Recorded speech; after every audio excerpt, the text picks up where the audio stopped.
Ah yes, the royal olive branch, freshly pressed, lightly bruised, and delivered with a side of family group chat tension. King Charles extending a final olive branch sounds dramatic, but honestly it reads more like a dad saying, "I miss my son and the grandkids, and I'm tired." Meanwhile, William and Kate are reportedly opting out like, "Respectfully, we choose peace, pajamas, and early nights. And you know what? That's fine. But let's not pretend Harry and Meghan are the ones bringing chaos. They moved 5,000 miles away and still somehow get blamed for the weather. Let's get something straight. Harry didn't rage quit the monarchy. There was no dramatic door slam, no scorched earth manifesto delivered at dawn. What actually happened was far less cinematic and far more adult. He assessed the environment, recognized that it was costing him his mental health, his marriage, and his sense of self, and he opted out. That's not rebellion, that's self-awareness. That's someone quietly closing a laptop, standing up from a table that was never built for honesty, and choosing survival over silent suffering. And let's talk about because the way it's discussed tells you everything. The book didn't manufacture chaos, it simply turned the lights on. It named patterns that had long been protected by silence, hierarchy, and tradition. It didn't invent pain, it documented it. The discomfort that followed wasn't caused by Harry telling the truth. It came from others realizing the truth could no longer be managed. Accountability has a way of feeling like drama when you're used to control. What's almost comical is the surprise that followed. Suddenly, people were shocked that those mentioned in an honesty memoir might prefer to let sleeping corgis lie rather than rush into cheerful reunions. As if truth-telling is supposed to come with immediate hugs, instant forgiveness, and a family photo op. Real life doesn't work that way. Healing isn't transactional, and it certainly isn't automatic just because the public wants closure. Harry choosing boundaries over performative harmony isn't a rejection of family. It's a refusal to fake peace for appearances. For generations, royal unity has been something you signal, not something you necessarily feel. Harry stepping away from that script is the clearest sign of growth. He's no longer willing to contort himself into silence to keep others comfortable. This isn't bitterness, it's boundaries, it's therapy-informed, emotionally literate decision-making in a system that has historically discouraged both. And yes, it's very 2026, choosing mental health over martyrdom, truth over tradition, and real peace over staged togetherness. Meghan not returning to the UK since 2022 has some people clutching pearls so hard you'd think she personally cancelled Christmas, the Queen's Guard, and afternoon tea in one go. The outrage is almost theatrical, but here's the part that keeps getting ignored. Meghan is allowed to choose where she feels safe, respected, and not treated like a national sport by the tabloids. That's not defiance, that's basic self-preservation. Choosing California over chaos isn't avoidance, it's self-care with sunshine. It's understanding that peace is not found in environments that have already proven hostile. Meghan didn't leave the UK because she couldn't handle it. She left because she handled enough. There's a difference. One is fragility, the other is wisdom earned the hard way. The idea that she somehow owes the public a return appearance, a redemption tour, a carefully choreographed smile, a "see, I'm fine" moment is deeply unserious. Meghan does not owe anyone a balcony wave, a goodwill lap, or a dramatic re-entry designed to make other people comfortable. She doesn't need to reintroduce herself to a system that already showed her exactly how it operates under pressure. And let's address the unspoken expectation behind all this, the fantasy of Meghan Part 2. As if her return would be some kind of sequel where she proves she's learned her lesson, softened her edges, or accepted her place in the narrative. But Meghan already starred in the first season. She read the reviews. She saw how the story was edited, who controlled the cuts, and how her humanity was treated like optional context. Declining the sequel isn't bitterness, it's discernment. Staying away isn't rejection of Britain, tradition, or family. It's choosing stability over spectacle. It's knowing that healing doesn't require proximity to past harm.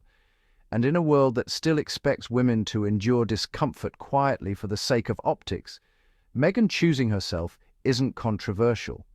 It's overdue. Harry's security concerns are consistently framed as a personality flaw, shown as if caution is some kind of character defect, instead of what they actually are: deeply rational parenting instincts shaped by lived trauma. This isn't theoretical anxiety or royal fussiness. This is a man whose mother died while being chased by cameras, whose childhood unfolded under constant surveillance, and whose adult life has been defined by learning exactly how real those risks can be. When Harry talks about safety, he's not speculating, he's remembering. Losing automatic protection wasn't symbolic, it was practical, dangerous, and personal. Security isn't a badge of status or a perk you pout over losing. It determines routes, response times, threat assessments, and whether your children can exist in public without becoming targets. Treating that loss like a petty grievance ignores the reality that Harry's risk profile didn't magically disappear when he stopped being a working royal. The attention didn't stop, the threats didn't stop, only the protection did. Wanting safety before bringing your wife and children into the UK isn't being difficult, it's being responsible. Any parent would pause before putting their family into an environment where protection is uncertain and hostility has already been demonstrated. Framing that pause as obstinacy says more about how normalized risk has become for this family than about Harry's judgment. Protecting your kids isn't drama, it's the job description. And let's talk about the irony no one wants to address. This is the same man who founded the Invictus Games, an international platform honoring wounded, injured, and ill veterans, many of whom carry visible and invisible scars from service. Harry is celebrated for advocating mental health awareness, trauma recovery, and duty of care for others. Yet, when he applies those same principles to his own family, suddenly it's labeled excessive. Make it make sense. Asking for protection isn't entitlement, it's consistency. If trauma-informed leadership is admirable on a global stage, it doesn't become selfish at home. Harry isn't demanding luxury. He's requesting basic safeguards so his family can exist without fear.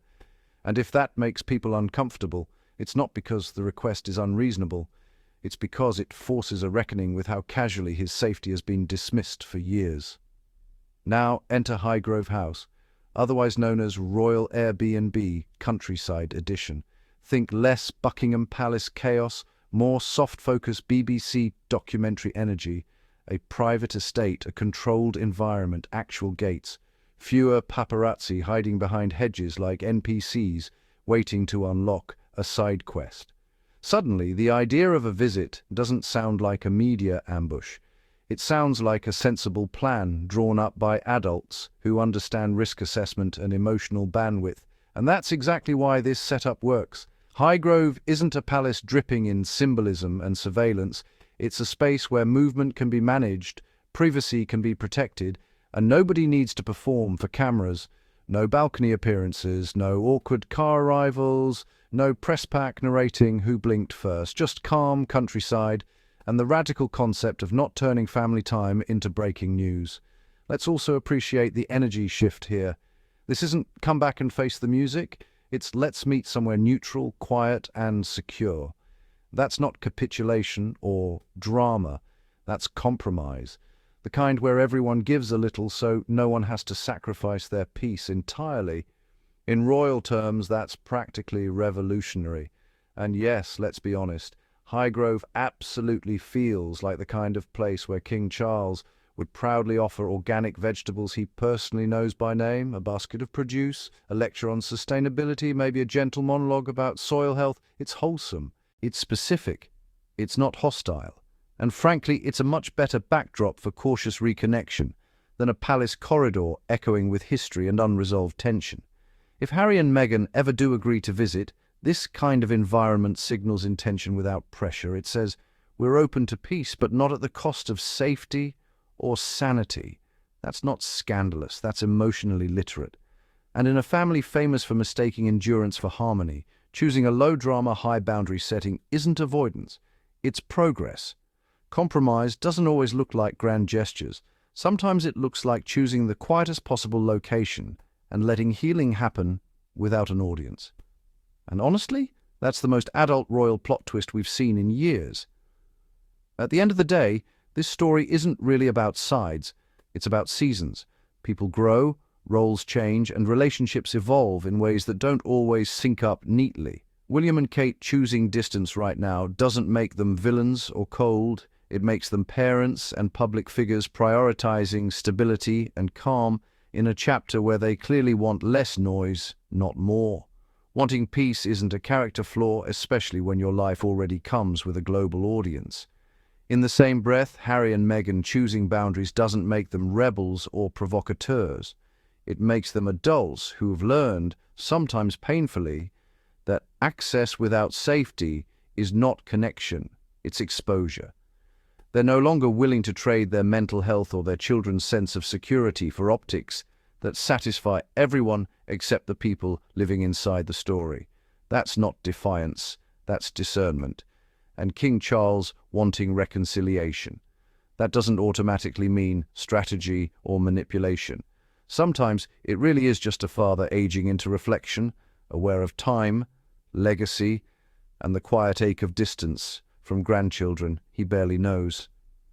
Wanting to reconnect doesn't erase past harm, but it does remind us that even inside institutions built on protocol, the emotions underneath are still human.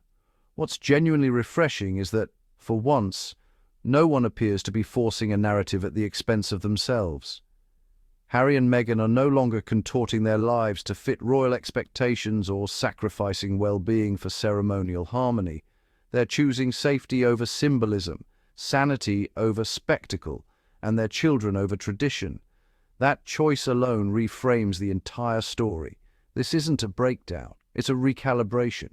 It's people meeting each other where they are, not where history says they should be. And if that looks quieter, slower, and far less dramatic than the tabloids would like, that's because growth rarely screams. Sometimes it just adjusts the lighting, closes a few palace doors, and finally lets people breathe.